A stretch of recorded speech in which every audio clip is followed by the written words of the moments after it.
examples of vectors. Today we're going to discuss this analog of derivative of a function of single variable. Okay? There are two types of derivatives in vector calculus. One is called the divergence of vector field f and the curl of vector field f. See, so whenever I write a letter with a arrow, above it, so it means vector. If here we have f with no arrow, so that means this is a scalar function here. All right, so whenever we use when we talk about vectors, don't forget to put an arrow, okay, above the letter to indicate it is a vector. The common mistake is that student, did not write arrow, the symbol arrow for vectors. So then, if a letter with no, if a function with no arrow above it, it is a scalar. Yeah. So we must differentiate a vector function and a scalar function. Okay, where for a vector function we put a symbol arrow, above it. Yeah. Okay, let's look at this two concepts of derivatives for vectors. One is called the divergence, and the other one is called the curl. Okay, so there are two types of derivatives of a vector field. The divergence is a real valued function or scalar function, while a curl of a vector field is also a vector field. Okay. Okay. Looks like let us look at the definition of divergence. So assume we have a vector field F with components of I, J, K as M, N, and P. Yeah. So that means when this is a brief notation. That means F is a vector field. F is a function of X, Y, Z, and M and P, they are also functions of X, Y, Z. Remember when we first discussed vector fields? Okay, this is the notations, yeah, for vector fields. So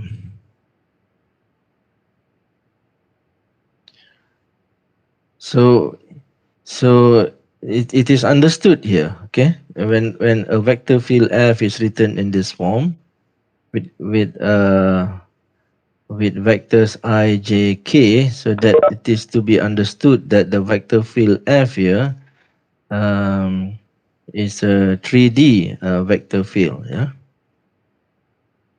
and suppose that the m partial x exists, n partial y exists, and p partial z also exists. Then the divergence of the vector field F, denoted by div vector field F, or with this nabla, yeah, del symbol, del dot F.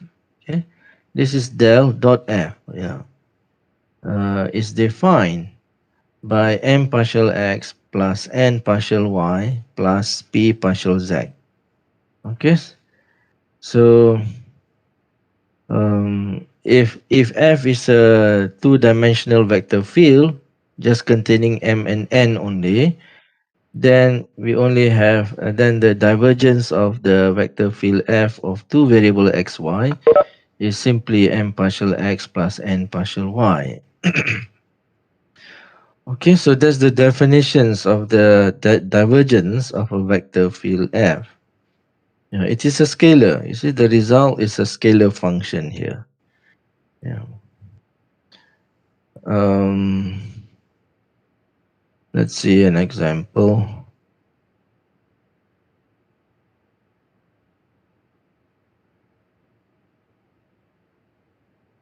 Suppose we are given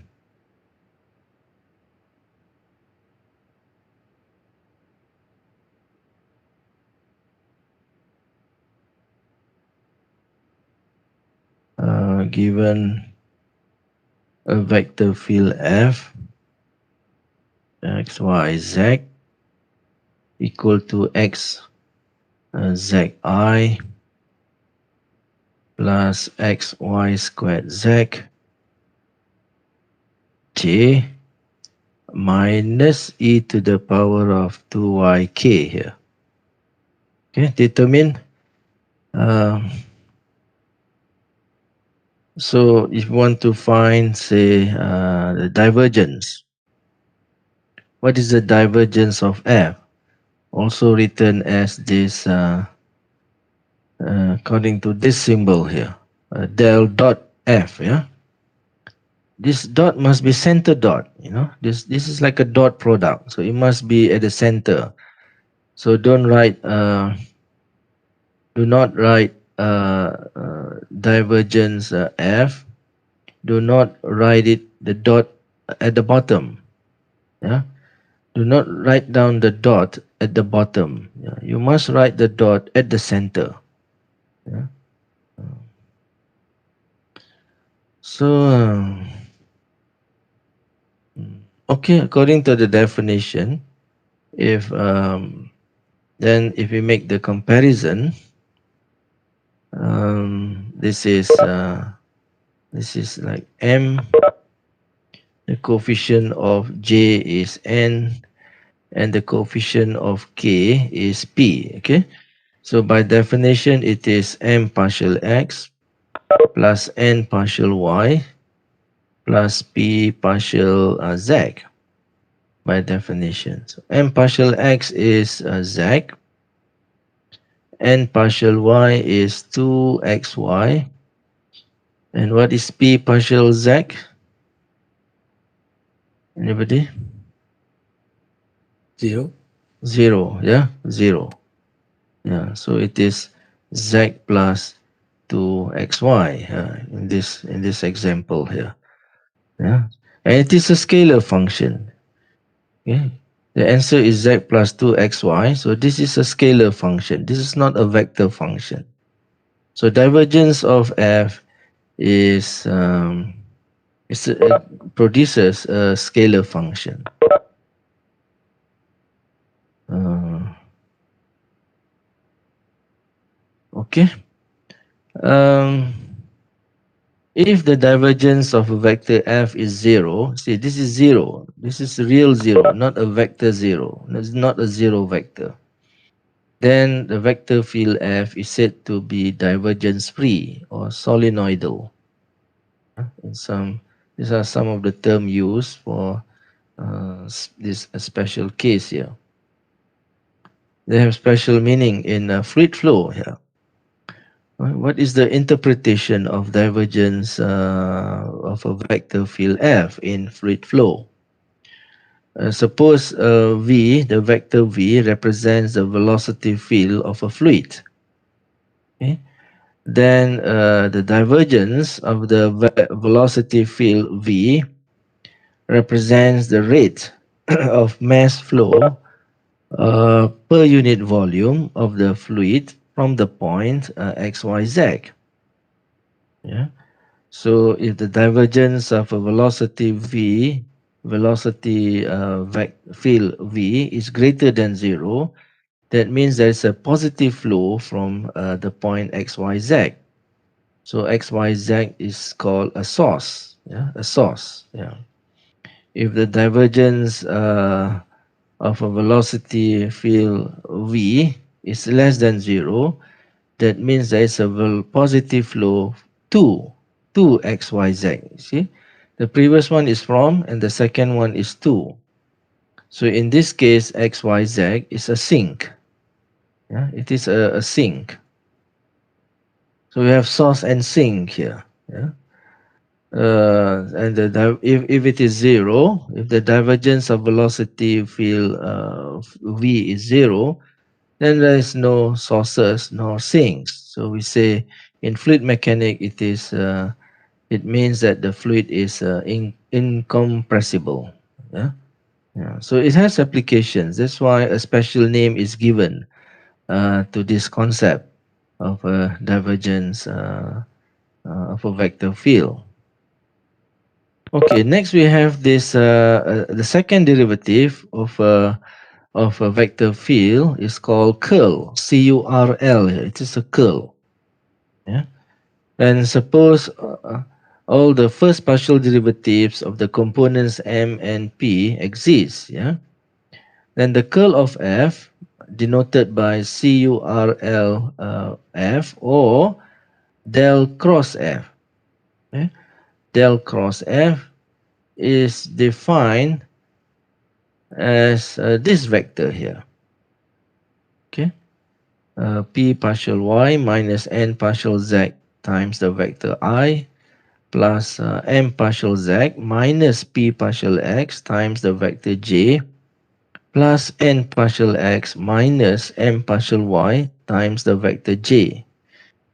And an easy way to remember this formula is to write it in as a determinant of a 3 by 3 matrix, where the first row is the unit vectors I, j, k. The second row are the differential operators, yeah, partial, all this, the operator partial x, the operator partial y, the operator partial z. And the third row are the components M and P. Okay, M and P are the components of the vector field F. Yeah. So that's an easy way to remember the formula for curl of F. Now notice that the curl of F of a vector field F is also a vector. Yeah, it's also a vector field. See, the curl of a vector function F is also a vector function here. And if F is a vector field of xy only, that means we have m and n, yeah, and the unit vectors I and j. So this formula reduces to this one shown here. It is equal to n partial x minus m partial y times k. So there is no z. Okay, there is no z, so no p. So here there is no p and no z. So this is 0. This also equal to 0. So that leaves, I'm sorry, there's a mistake here. Should be k here, not j. The last one here should be, um, the last one here should be k. Can I erase this one? No. The last here should be k. And the last unit vector there should be k. So, okay, let's do one example of that. Um, let's use the same vector field f. So what is the curl of f?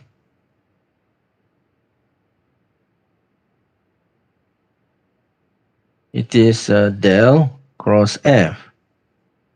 And it is equal, let's use the determinant form to evaluate this curl of vector field f. See, the first row we write down the unit vectors I, j, k. The second row are the partial derivative, operators. And the third row consists of the components m and p. So m is here xz, n is x y squared, and z is minus. Yeah, it's not plus, it's minus e to the power of 2y. Okay. Do you still remember how to evaluate a 3 by 3 determinant? Um, you have studied this, right, in Mathematical Methods 1 about determinants. See, one way is to what? To expand along the first row, isn't it? Is to expand along the first row. We have the vector I times a 2 by 2 determinant. Yeah. So partial y here, partial z here, xy squared. minus e to the power of 2y, and then minus j, yeah, times a okay,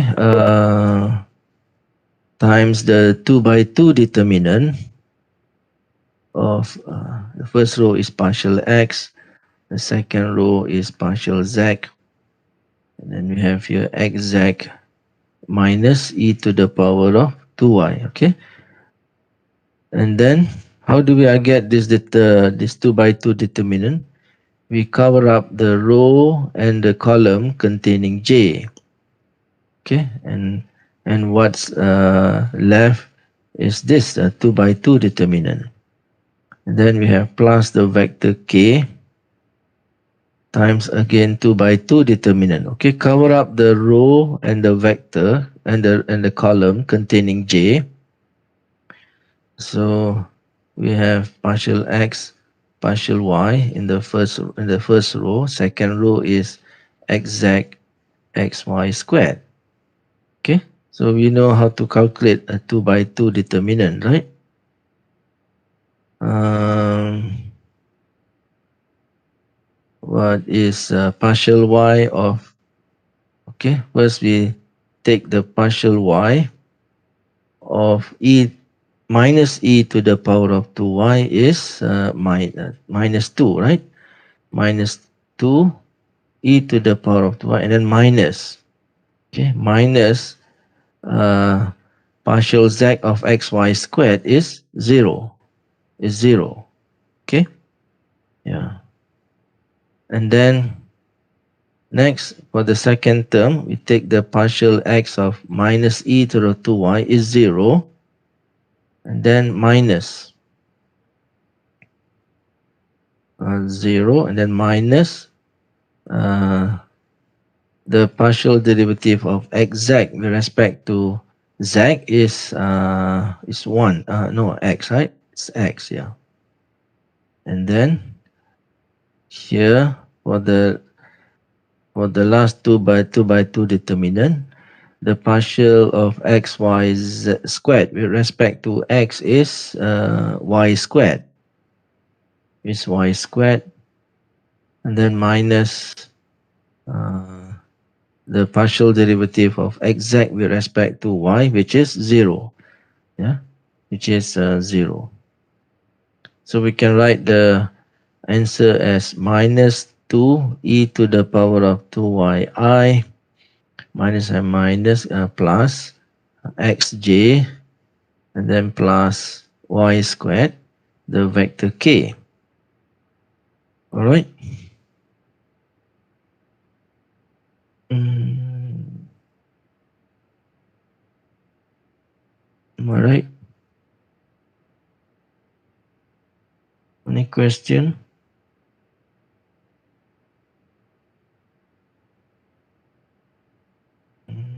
I got a different answer. Why is that? I got a different answer.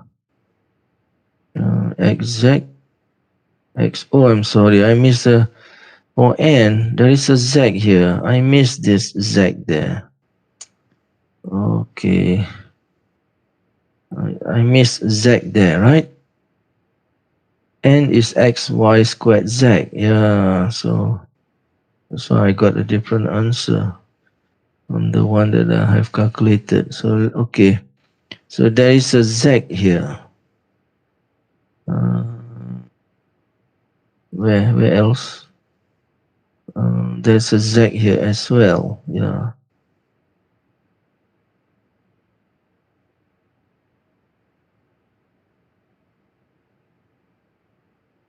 Okay.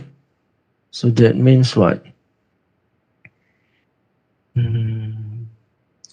This one is xy squared, not 0, but xy squared.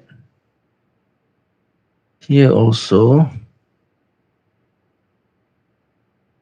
k, you should have y squared z here. Yeah, you should have y squared z. Uh, this one is 0. So This is equal to I. I can write it as I can factor out the minus sign also, minus 2e to the power of 2y plus xy squared I there. And here we have a z as well. Okay? Yeah, that is correct now.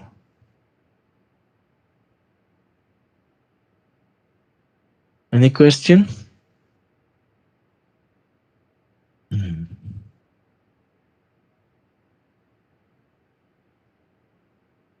No, doctor. Mm.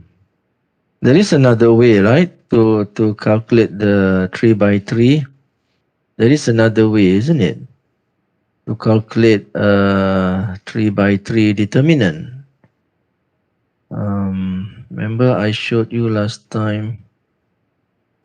Did I how to vector field? Is it this one?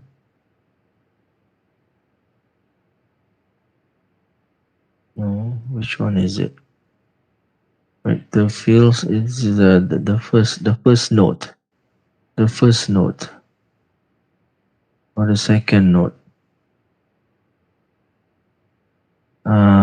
Lecture notes. I showed you last time, right? Another method to about vector fields. Is it this one?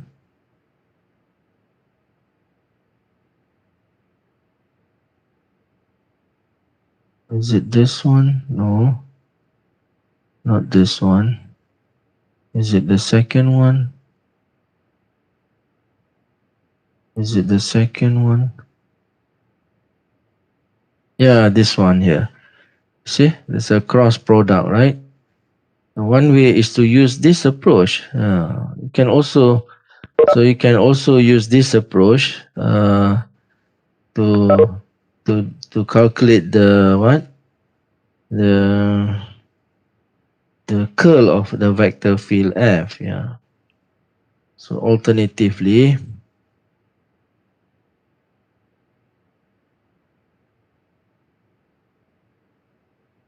can also calculate the curl of the vector field f as this way.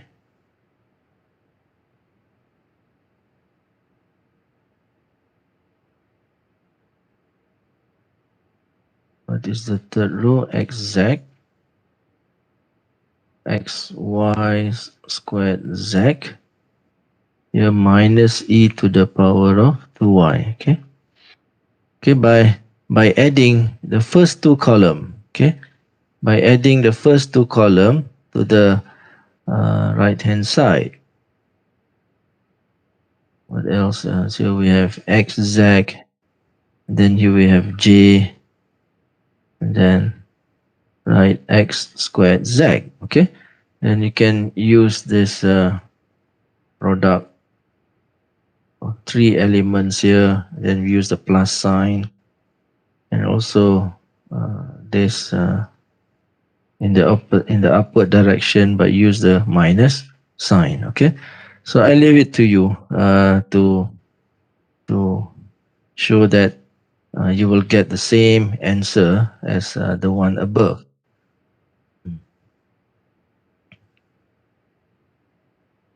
All right. So, what is the interpretation of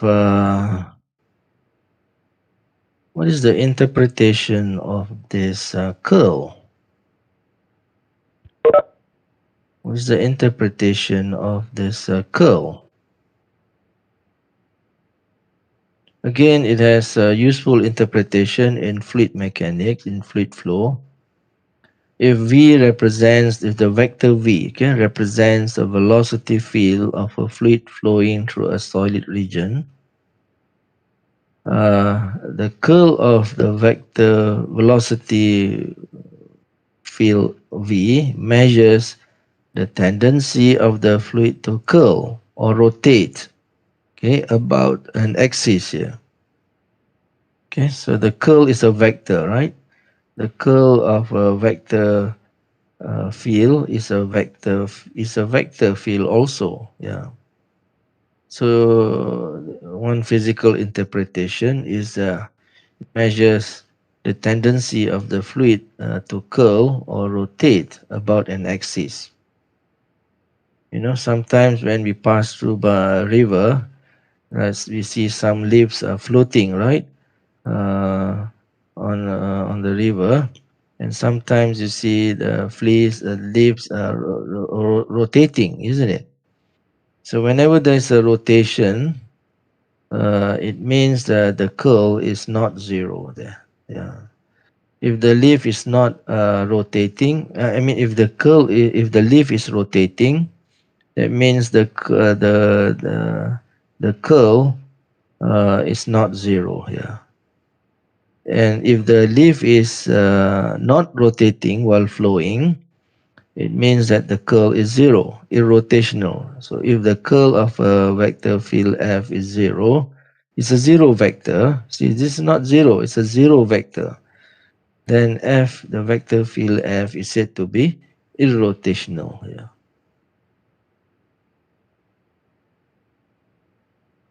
All right, there are some useful identities related to gradient, divergence, and curl. We have discussed a gradient before, right? Um, for example, the divergence of the curl of a vector field f is zero. It's always zero. The divergence of a curl of a vector field f is always a zero. This is not a zero vector. This is a real number zero. In terms of in symbol form, it is del dot of del cross f. See, divergence we use del dot, right? While curl we use del cross. Yeah, yeah. So it is always true that the divergence of a curl vector field f is always zero. Yeah. Um, can prove that identity.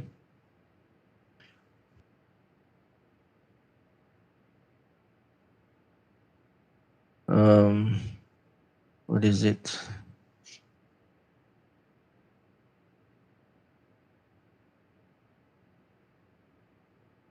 The curl. What is the first identity just now? The curl of, what is it? The divergence, yes. The divergence of the curl of the vector field f is zero. Is zero. Yeah. So suppose suppose f is equal to m I plus nj plus pk. Then what is the divergence? Then the divergence of the curl f, and symbolically it is del dot of del cross f, right? And what is del cross f? Del cross f is the determinant of this vector here, of this matrix here, m, n, and p. Okay, and we have seen before that this determinant is the same as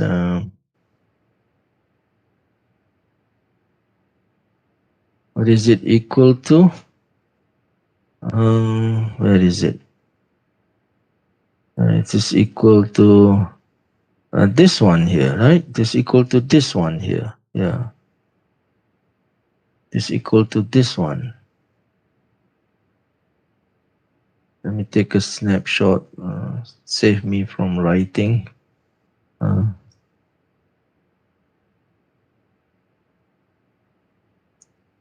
Paste it here. Is it okay? Yeah. So this is equal to del dot of this uh, curl f. And what is the definition of then using the definition of divergence? This means the partial derivative of the first component, which is let me write p partial y as p subscript y and partial z as n with the subscript z, okay, plus partial x of m partial z minus p partial x plus partial z of the third component, okay, using the definition of the divergence. So the first partial is pyx minus n partial z partial x. The second partial y is m partial z partial y minus p partial x partial y. The third partial z is what?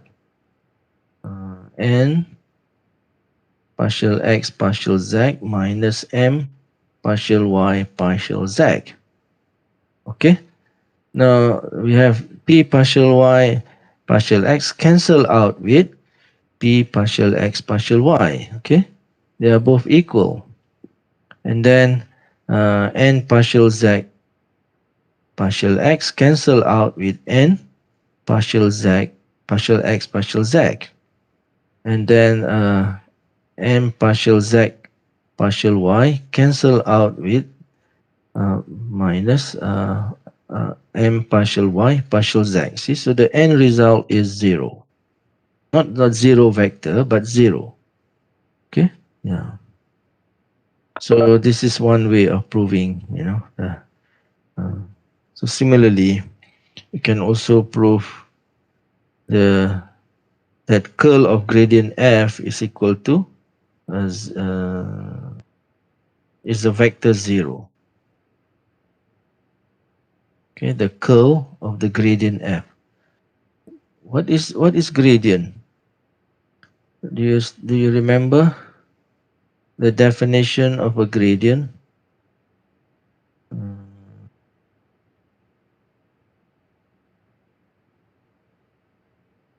First identity, sex identity is curl of gradient f equal to 0. It's a vector 0, not 0, but the 0 vector. The curl of gradient uh, of f is a scalar function here. This equal to the vector 0. Okay, let me give the proof of that as well. The what is it? The the curl of the gradient of a scalar function is a 0 vector. So let f be a function of x, y, z. So recall that the gradient of f is simply f partial x plus f partial y plus f partial z. Remember our discussion on gradient last time? This is our discussion on the gradient, last time. Yeah, here is the definition. If phi is a function of two variable xy, the gradient of phi xy, or also written as del phi xy, is a vector, right? The gradient is a vector, so we can think of gradient as also a vector field.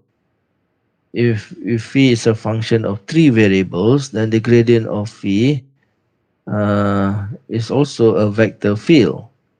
Yeah. So this should be I forgot to write down the unit vectors I, J, and K here, right? So we want the curl of the gradient of f. So the notation is del cross this one, yeah? Del cross that one. So what is del cross of the gradient is a vector field. Yeah,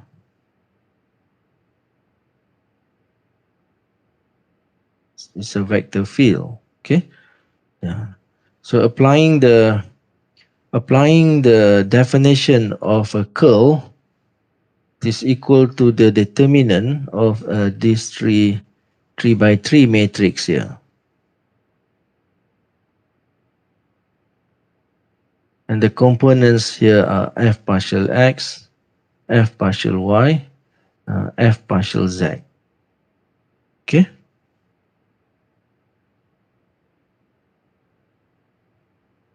So if you calculate this determinant, yeah, it can be shown that the result is equal to 0. It is a vector 0. Yeah, the curl is a vector, right? The curl of a vector field is a vector. So, yeah. And so this is the idea, how to prove this identity here.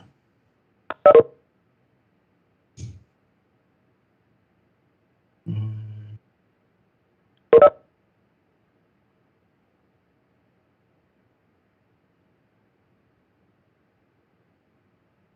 Okay.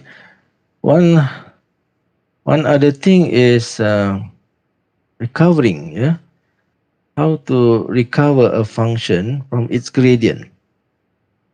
The problem is recovering a function from its gradient. So recall this: a function of a single variable can be recovered. Remember from your experience in calculus, a function of a single variable can be recovered from its derivative by integration. Yeah? For example, from this fundamental theorem of calculus, the integral of f prime is f of x, right? So if we are given f prime, we can recover f by integrating it. Yeah. So, so the question is, in some applications, yeah, we need to do this as well also in vector calculus. If you are given a gradient of a function, a scalar function, okay, how to recover the scalar function if it exists? Yeah, if it exists. So, in other words, if we are given if the gradient of f is given, which is a vector field, right? The gradient of f, scalar function f, is a vector field. So if this vector field is given, how to how to determine the scalar function f? Yeah. This is for the case of a scalar function in two variables. Similarly, if we have a function f x y z in three variables, and if the gradient of f x y z is given, okay, so this time we have the components, three components, right? For unit vectors I, j, k, and how to recover the scalar function f x y z if it exists. So we need to, before we can discuss this, we need to discuss some concepts here. Yeah, a vector field f, whether it is a two-dimensional vector field or three-dimensional vector field f, is said to be conservative, yeah, in a region if it is a gradient for some function phi in that region. Yeah? That is, the vector field F is equal to del phi. Okay, del phi means the gradient of phi, right? Yeah. So if a vector field F is given, suppose a vector field F is given, and then we found then there exists a scalar function phi such that the vector field F is equal to the gradient of the scalar function phi. Okay, then we say that the vector field F is conservative. And the scalar function phi is also called a potential function, okay, for vector field F in the region. All right. So there are two concepts here, two definitions here. Definition of a conservative uh, F vector field F conservative, and the potential function phi. Yeah. Okay. So again, suppose a vector field is given. Okay, a vector function field F is given, and then suppose there exists a scalar function phi such that the vector field F can be written as a gradient of phi. If this is possible, then the vector field F is called conservative, and the scalar function phi is called a potential function for the vector field F. Okay.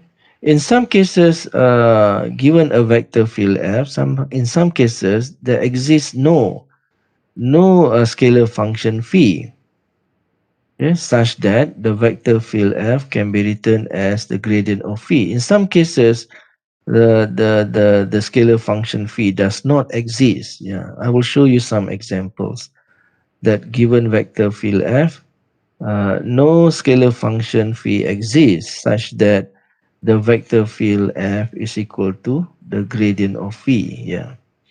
But whenever there exists a scalar function phi such that the the vector field F is equal to gradient of phi, then for that vector field F, we say it is conservative. And for that vector function phi, it is called a potential function. Okay. So this concept is also useful in our future uh, lecture on line integrals. Yeah. So there is a special test to determine whether a gradient, whether a vector field F is conservative or not. Yeah. Okay, the first case is for vector field F in two-dimensional space. It is conservative uh, if and only if the curl of the vector F is zero, right? If it is conservative, it means that curl of F, the vector field F, conservative means F can be written as a gradient of phi. Yeah. If it is conservative, it means that there exists phi such that the vector field F is equal to gradient of phi. Now we have seen before the curl of a gradient phi is a zero vector, right? From this identity 2. From identity number 2, we have seen before that it is equal to uh, 0. Yeah, from identity number 2 here.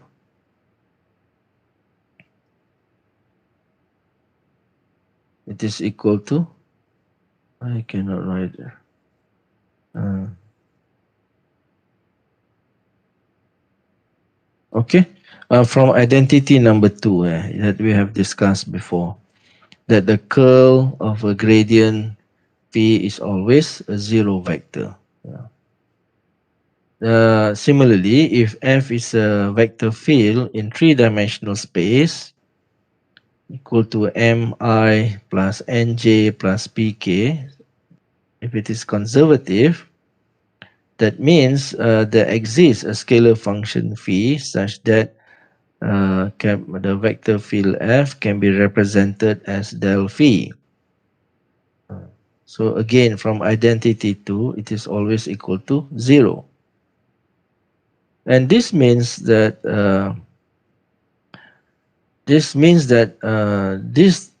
these three inequalities, these three equations, true, is holds. So this is to check whether F is conservative or not, is to check whether these three equations are satisfied or not. Yeah? So this is a test, a simple test to check whether a vector field F is conservative or not is by checking this set of equations whether this set of equations is satisfied or not. Okay. Yeah. Okay. Let's look at some example.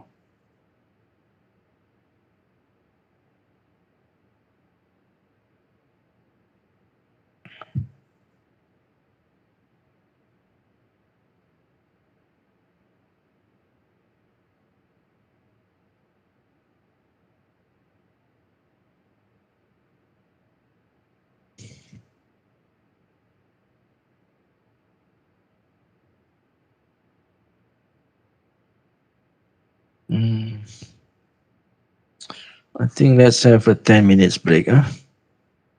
Let's have a 10 minutes break here.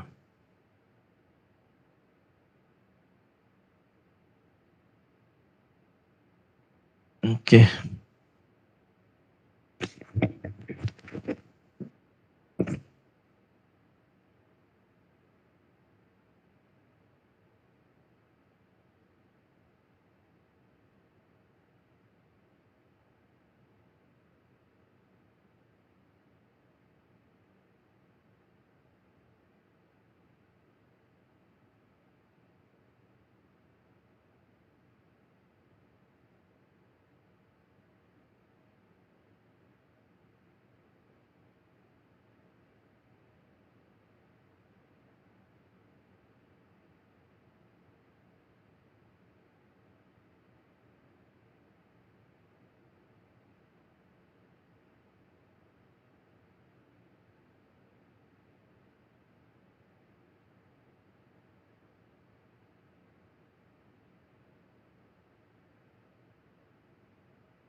Okay, welcome back everyone. Can you see the computer screen that I'm sharing with you? Can somebody please respond? Yes, doctor. Okay, okay, thank Yes, you. doctor. All right.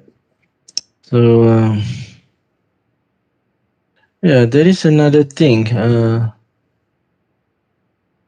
Before we look at an example of recovering a function from its gradient, uh, there's another important concept here called the Laplacian here. It's also important in many applications. Yeah.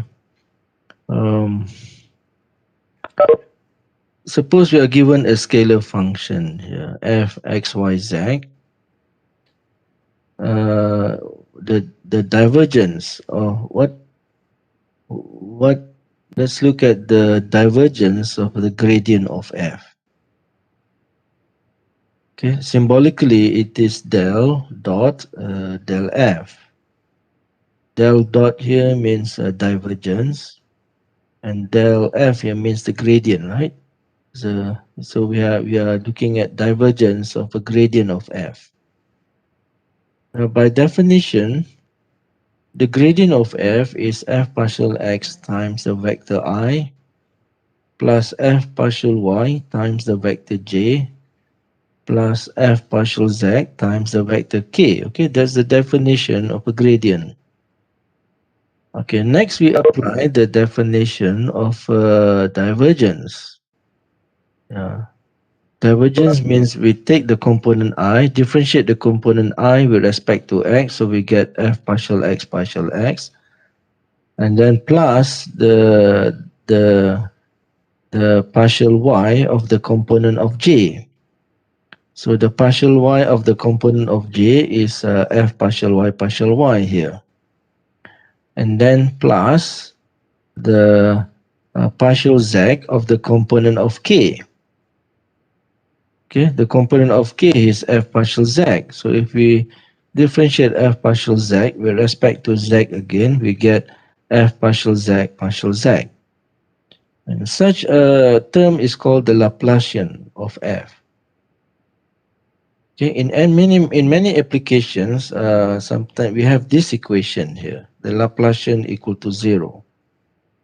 So it is also written as a del squared del squared f equal to 0. This is called Laplace's equation. It's named after the French mathematician Laplace.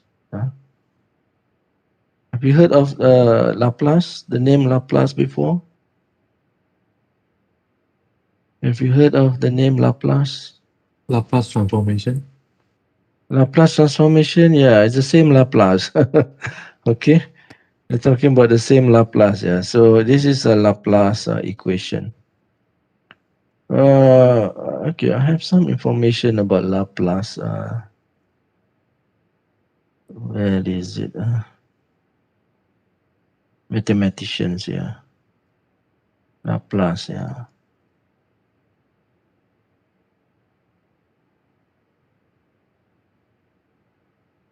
Yeah, I have some from Wikipedia. Yeah, you see. This is the guy Laplace. Um, uh, it is French. You see, he lives in the 18th and 18th, 19th century, right? Yeah. But he's made many contributions to mathematics, statistics, physics, astronomy, and the celestial mechanics. Yeah, classical mechanics. I said the Laplace formulated Laplace equation and pioneered the Laplace transform, which appears in many branches of mathematical physics. Yeah. And then the Laplacian differential operator, uh, widely used in mathematics, is also named after him. Yeah. So, so this is, um, yalah, siapa nenek moyang kita dalam matematik kan, kita kena tahu juga kan. Hmm. Okay, so you can Google more about Laplace, find more information. Apa lagi tadi, kat mana saya? Tadi saya cerita kat pasal Laplace operator ya. Mana dia? Ya, kat sini tadi ya. Okay, so this is for extra information related to divergence and gradient here. Okay, let's go back to this topic, how to recover a function from its gradient. Yeah, so one way to check whether we have what is called a conservative field test. Yeah, let's look at one example.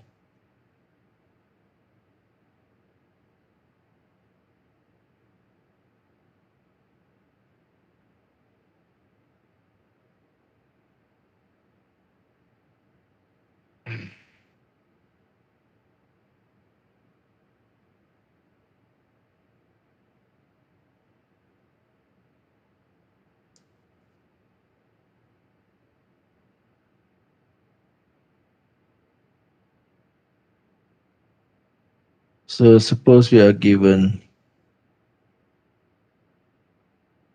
a vector field f of two variables here, y cube I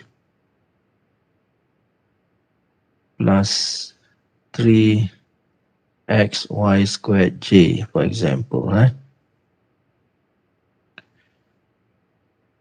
Find a function p xy such that,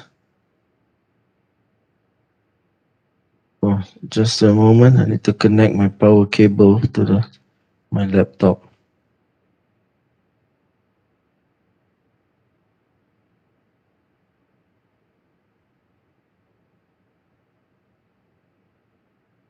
Such that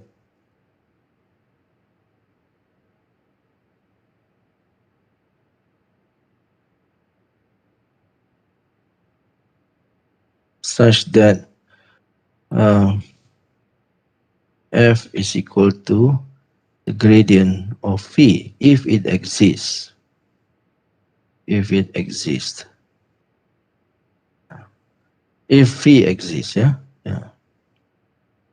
So we need to do the testing first before we find the gradient phi.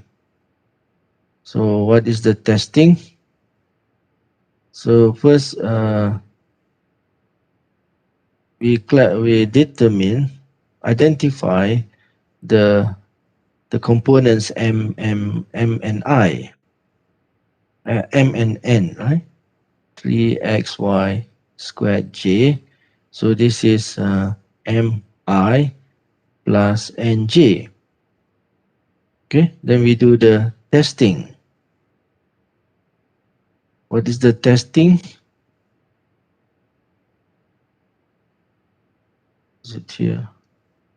Yeah, this is the testing that we need to do. Check whether this equation is satisfied. Check whether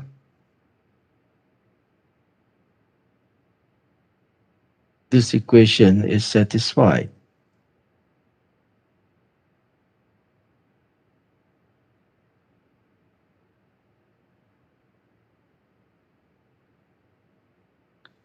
Okay, so we know that m is equal to, from this comparison, m is y cube and n is 3xy squared. So what is n partial x? N partial x is what? N is 3xy squared, so n partial x is 3y squared, isn't it? And what is m partial y? is it also equal to m partial y? M partial y is also 3y squared, right? So yes. So the answer is yes. Yeah. So therefore, there exists. Okay.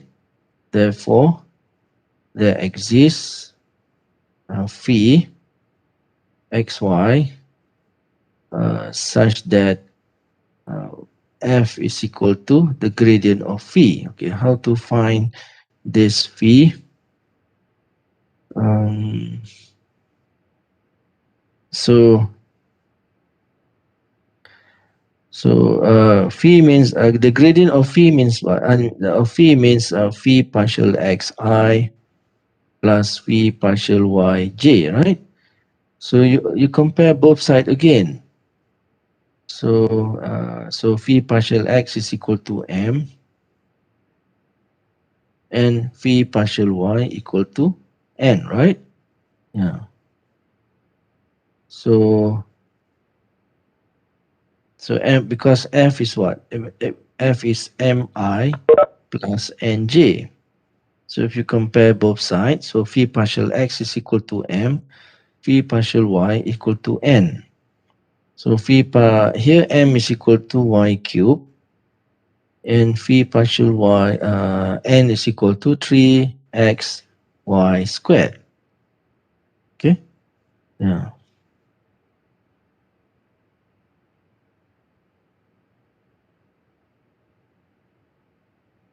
So if we, from the first equation, we integrate, isn't it? We integrate y cube with respect to x.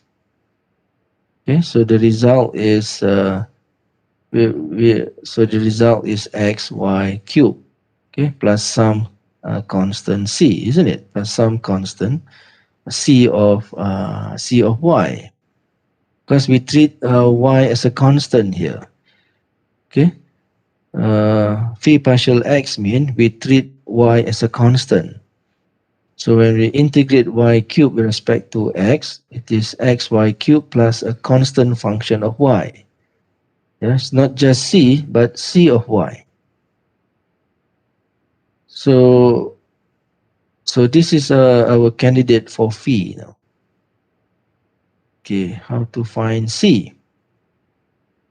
We substitute this phi into the second equation. Right? Let's call this as equation 1. This is equation 2. So now we substitute phi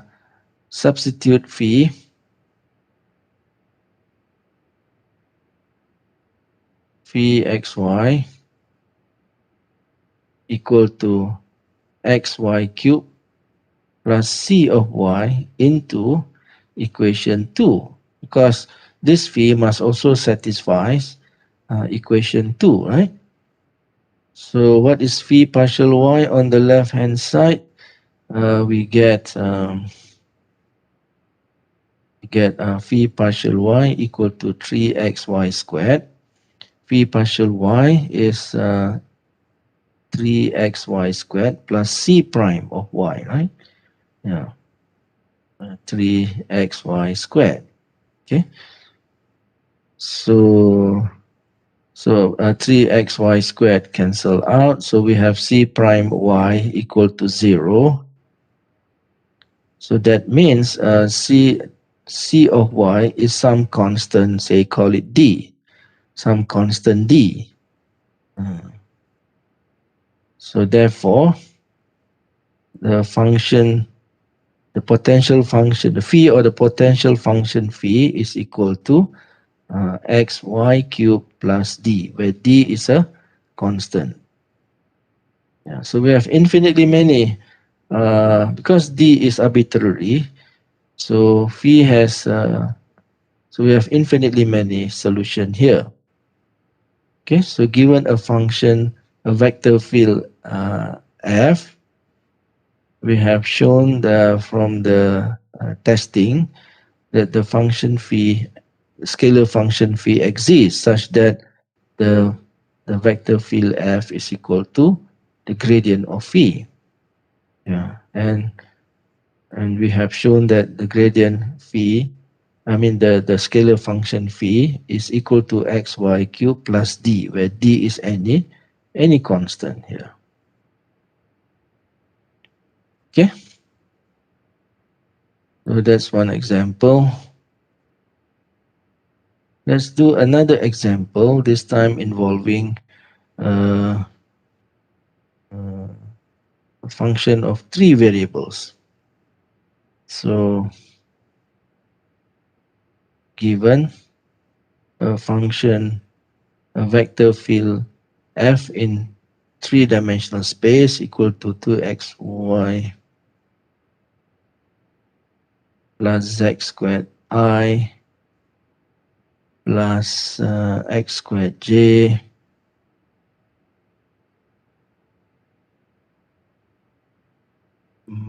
plus 2xz plus pi cosine pi zk here. Okay, determine the potential function of f if it exists. If it exists. Okay, yeah.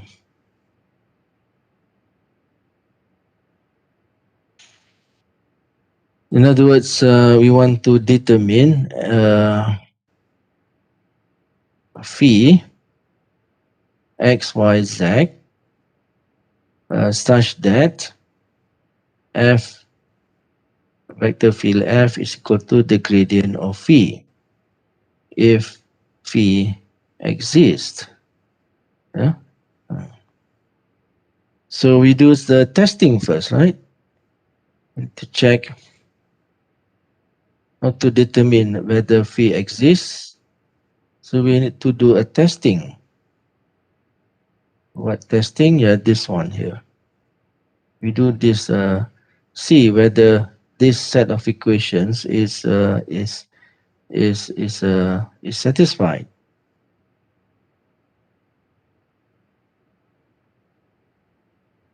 Okay, so check whether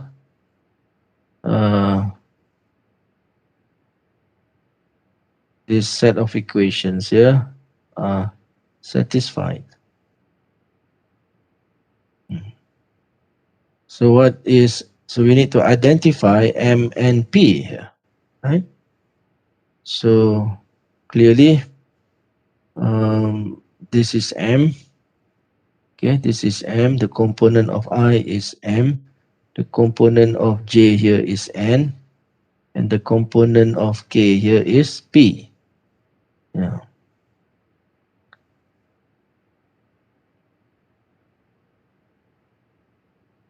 So do we have P partial Y equal to N partial Z? What is P partial Y here? Anybody? What is P partial Y? 0. 0. Is it equal to N partial Z? Yes. N partial Z is also 0, right? So Yes. yes. So yes. So the answer is yes. What about the second equation? M partial Z. What is M partial Z here? It's 2Z, right? It's 2Z. Is it also equal to P partial X? Is it the same? Yes, right? Yes. The answer is yes, yeah. Okay, what about the third equation, N partial X? N partial X is 2X, right? Yeah. Is it equal to M partial Y? M partial Y is 2X. Also the same, right? So all three equations are satisfied. So we can conclude that there exists phi xy such that um, f is equal to the gradient of phi. And the gradient of phi by definition is phi partial xi plus phi partial yj plus phi partial zk. Okay. And f, remember, has components m, I plus nj plus zk. So comparing both sides, we have a set of three equations. Phi partial x equal to m, phi partial y equal to n, and phi partial z equal to p. And in this problem, in this example, p is equal to, okay, p is equal to, let me look at my notes, 2xy plus z squared. N is equal to x squared. And p is equal to 2xz plus pi cosine pi z. Okay, so let us label this as equation number 1, equation number 2, and equation number 3. So let us first consider equation number 1. Equation number 1, we integrate, because we have phi partial x, so we integrate equation number 1 with respect to x. So we have phi xyz equal to the integral of 2xy plus z squared. Okay, we integrate with respect to x, holding y and z constant. Yes, what is it? Can anybody tell me what is it?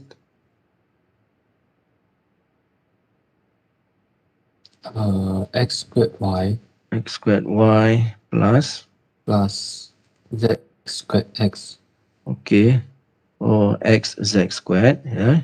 What else? plus cx C, c so c of function. x c of x No, not c of okay. x. Let's call it, say, Function of c, function or c uh, what we want to hold as a constant here? x Not x. We integrate with respect to x, holding y and z constant. Yeah, so the constant function is a constant of yz.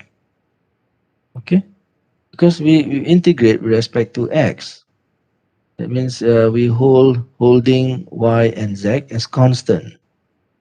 Uh, so the constant is a constant function of y and z, because this is three variables.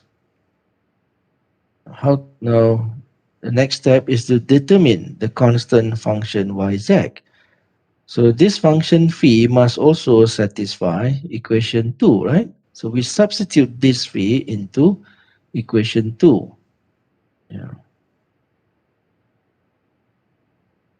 Substitute this phi into equation number 2. So we have phi partial y. Phi partial y. So that means what?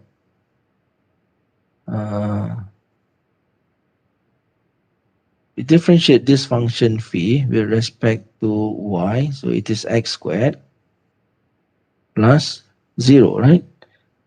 Plus c partial y. Yeah, because it's a function of two variable equal to 0, isn't it? Yeah. Oh, no, I'm sorry, it's equal to x squared. Equal to the right hand side of equation 2 is x squared. So notice that x squared cancel out.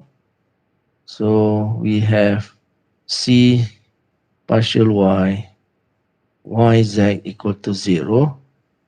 So what can we say about cyz? Must be a constant, must be a constant of, this time we think z as a constant.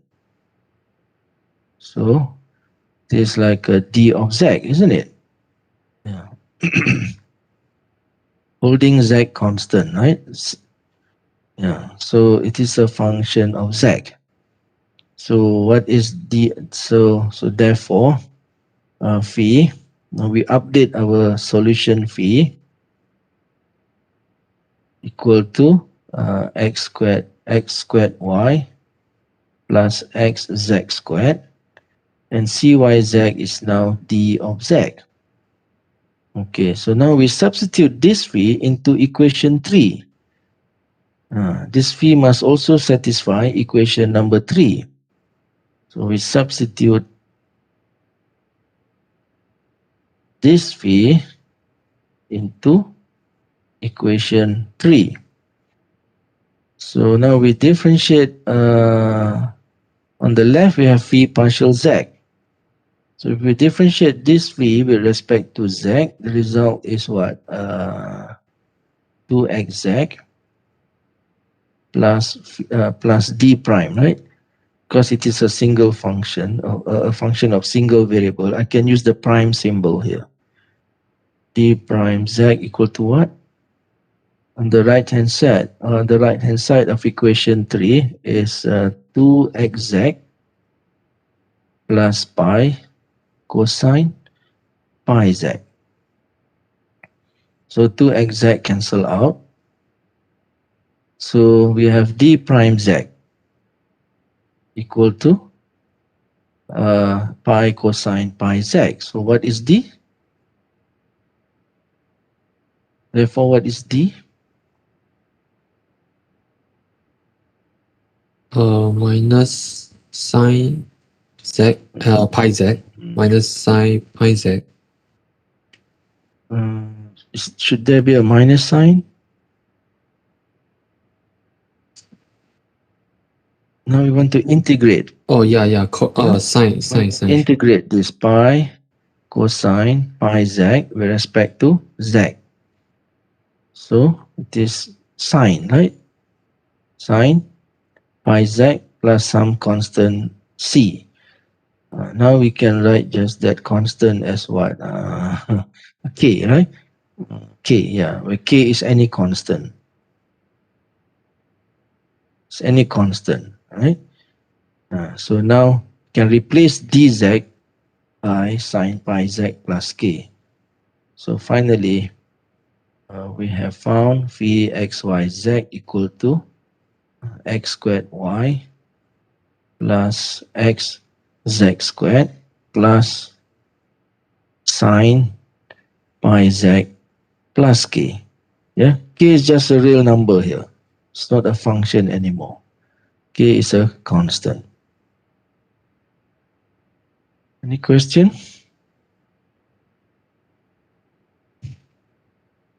So this is the function phi whose gradient is equal to the given function f here. You can check yourself.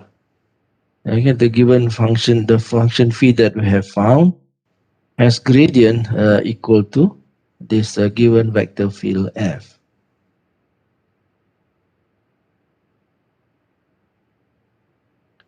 Okay, let's look another example.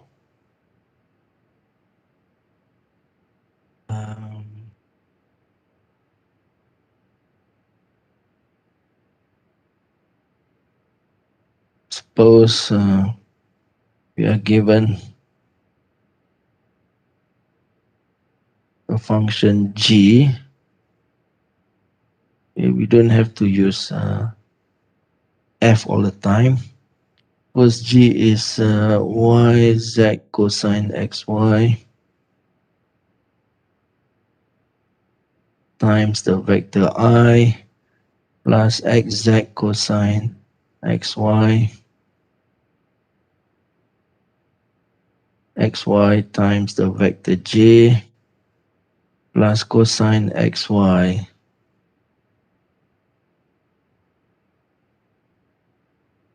k.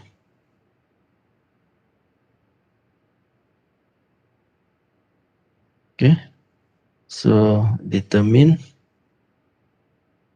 phi xy such that g is equal to the gradient of phi if phi exists,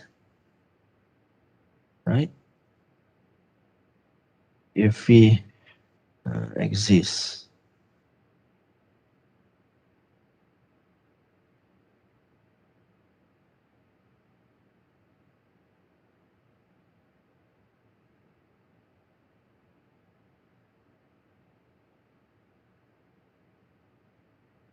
So we have to do the testing again, right? Yeah. So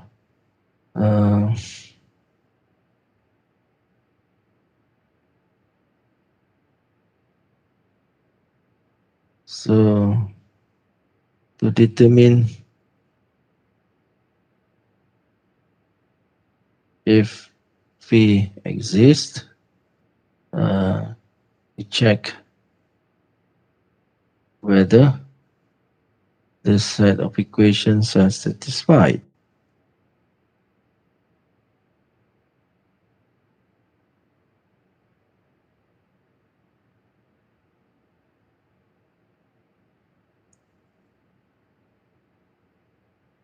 Check whether these equations are satisfied.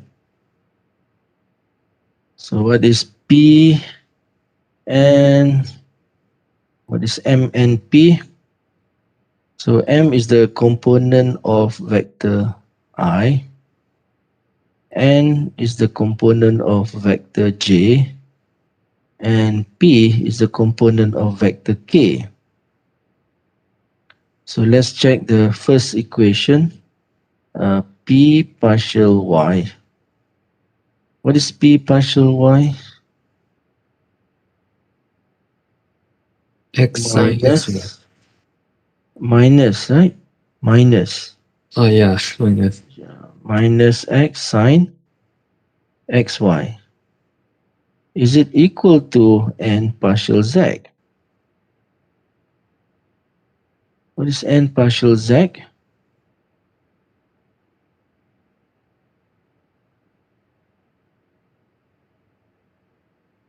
N partial z is x cosine xy, right?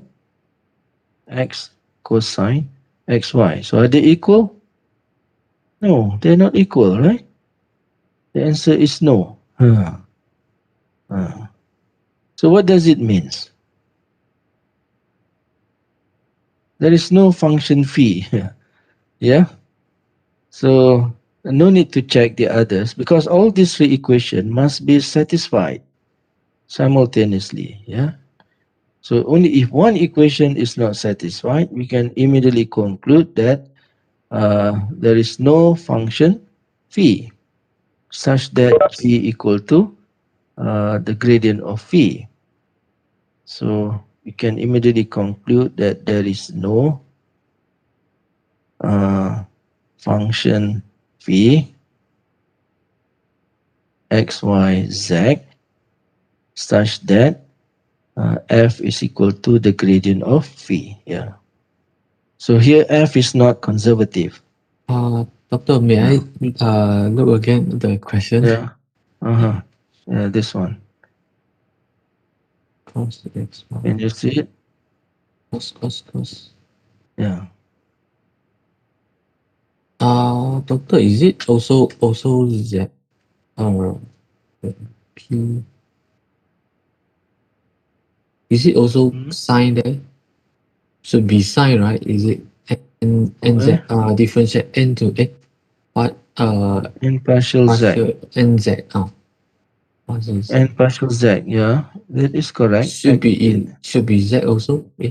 Oh yeah. Sorry about that. We want to differentiate n with respect to z only, right? Oh yeah. Treating x, y constant. Yeah. All right. So in this case, after doing the checking, the equations are not satisfied. Yeah. Okay. Maybe two equations are satisfied. but the third one is not satisfied. Yeah, but here we found that the first equation is also not satisfied, so there's no need to check the other remaining two equations. Yeah, you can immediately conclude there is no function phi here such that the vector field f equal to the gradient of phi.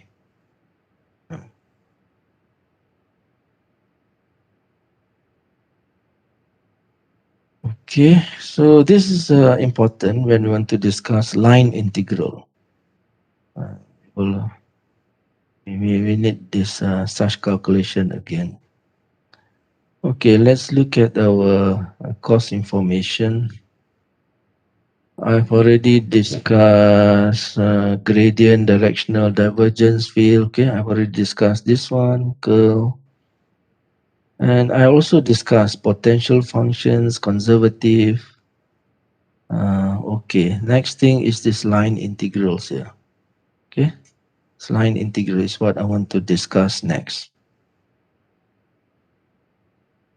I have, because we took a 10 minutes break, so we should stop at 9:50. Yeah, so I have about 14 minutes here. Okay, let me introduce something about line integral here.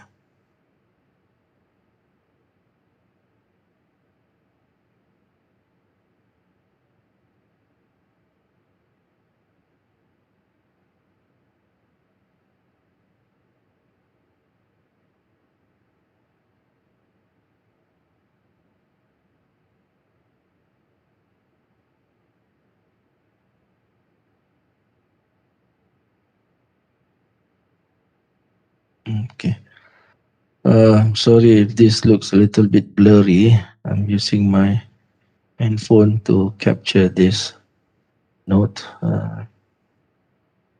Okay. To discuss line integral, we need to understand this arc length formula of a curve in space.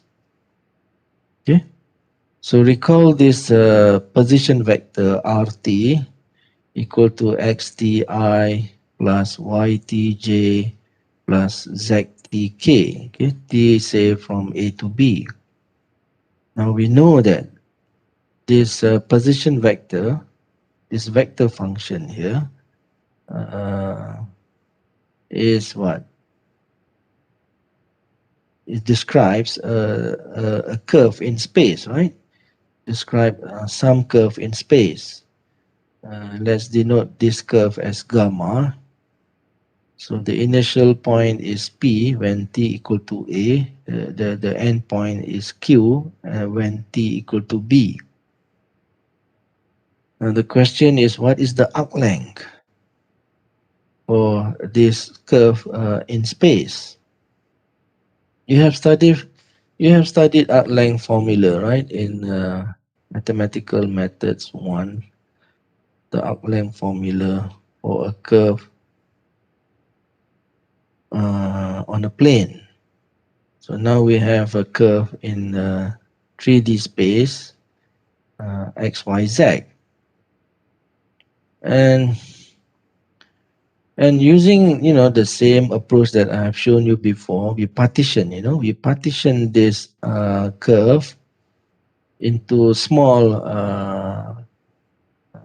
a curve, right? Small curve, small segment curve. Then we do some sort of an estimate. So to cut the story short, the arc length of gamma is equal to the integral of the square root of x prime squared plus y prime squared plus z prime squared. This has to do, whenever you see this formula, it has to do with the distance, right? Or the Pythagoras theorem here. So the square root is also the absolute value of x prime t I vector I plus y prime t vector j plus z prime t vector k. And this absolute value is the same as the absolute value of r prime, of the derivative of the position vector r. Okay, so given position vector, okay, in space. So it describes a curve, right? The position vector describes a curve in space. So and the arc length of the curve gamma is equal to the integral a to b, the modulus of r prime t dt. Okay, so I need this concept before we look at the line integral for for, for vector function. So r prime t dt is called an arc length measure here. The modulus of r prime t dt is also called the arc length element. Yeah, S is also called the arc length element here. ds is the arc length. So ds dt is the what? The modulus of r prime t. Yeah. So I need this concept to introduce the concept of line integral. Anyway, let's look at an example of finding arc length of a curve in space.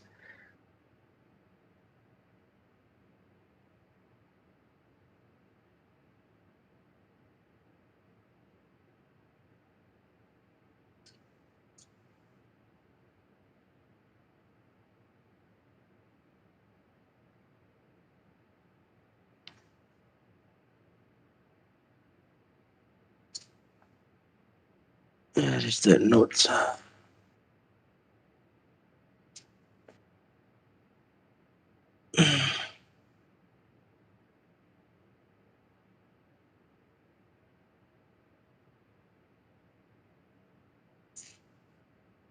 Okay, let's look at an example. Determine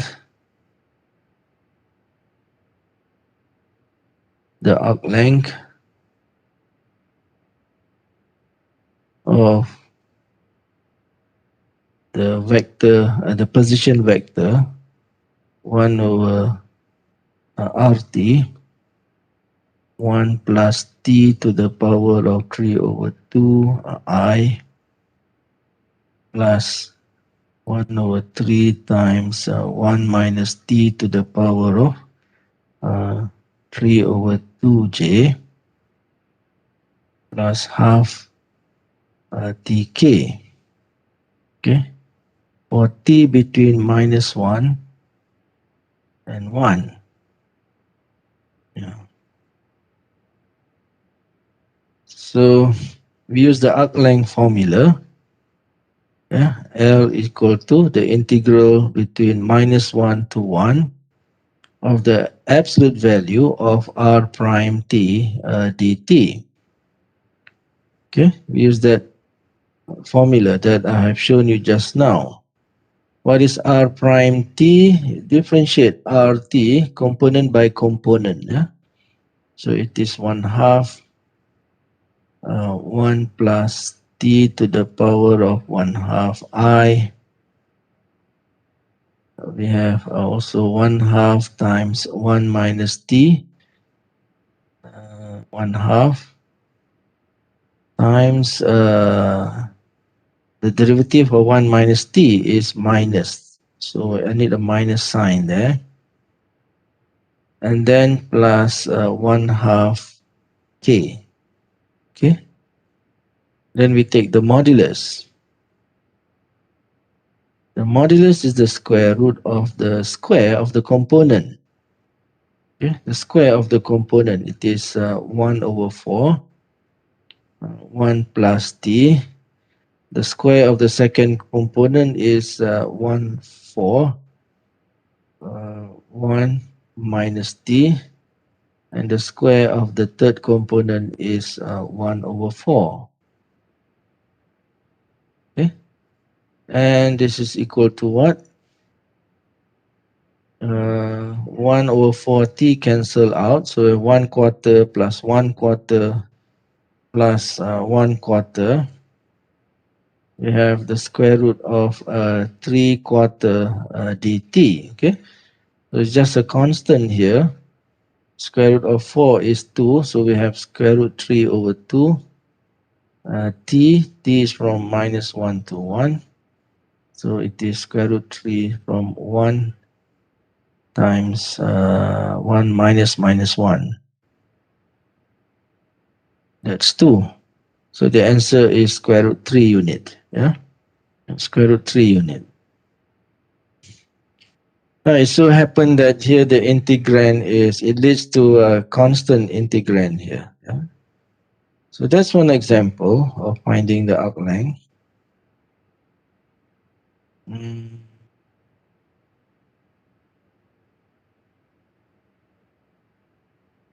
Okay. Now I want to introduce to you the concept of line integral through this problem. Finding mass of a thin wire with uniform density. Yeah. Finding a mass of a thin wire with uniform density. Suppose we have a very thin wire and has a uniform density rho. Rho here is a constant. Right? Suppose the wire is has this shape in the of a curve gamma in space. And suppose the thin wire can be represented by this position function or the vector function here. RT equal to XTI plus YTJ plus ZTK. Yeah. So the density of wire is mass of wire divided by the length of the wire. Okay. If it is a constant, if density is a constant, so it is equal to mass of wire times the length of the wire. So that means mass of wire is density times length, right? Length of the wire or the length of gamma. So density is assumed constant, rho, and the length of the wire is the length of the curve gamma. And I've shown you just now the formula for the length of the wire or length of gamma is given by this formula here. Okay, so it is equal to rho. I can simplify this integral into the integral of the modulus of r prime t dt. And r prime t dt, the modulus of r prime t dt can also be represented as the arc element ds. Okay, yeah, ds is equal to r prime t dt. So the mass of the wire can be represented as a line integral of a constant function 1 over the curve gamma. So this is a line integral. It is an integral over a curve. A line integral is an integral over the curve gamma here. Okay. So previously you have looked at double integral over a region, planar region, and then triple integral over a solid region. This is another form of integral called the line integral. It is an integral over a curve, a gamma here, and ds here is a arc length element. So now, what is the density? More generally, what is the density of the wire that varies from point to point? Okay, I will answer this in our next class. Yeah, I will answer this in the next class. When is our, I think I've discussed with you, we're going to have a makeup class, right? This coming Thursday, isn't it? Yeah. Makeup class, yeah? We're going to have a makeup class this coming Thursday, right? Thursday night. When is that? 10? Is it on the 10th? Yeah, on the 10th. Huh? On the 10th, yeah. On the 10th of June from 8 p.m., yeah?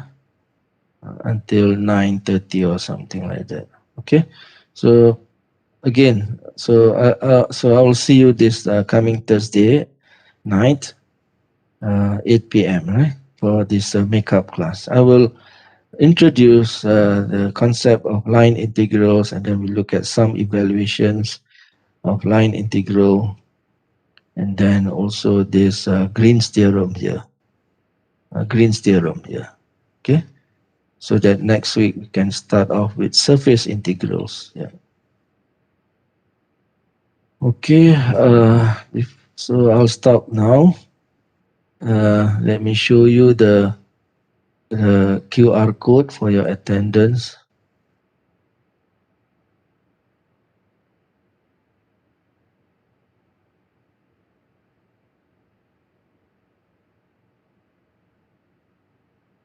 Okay, there you are.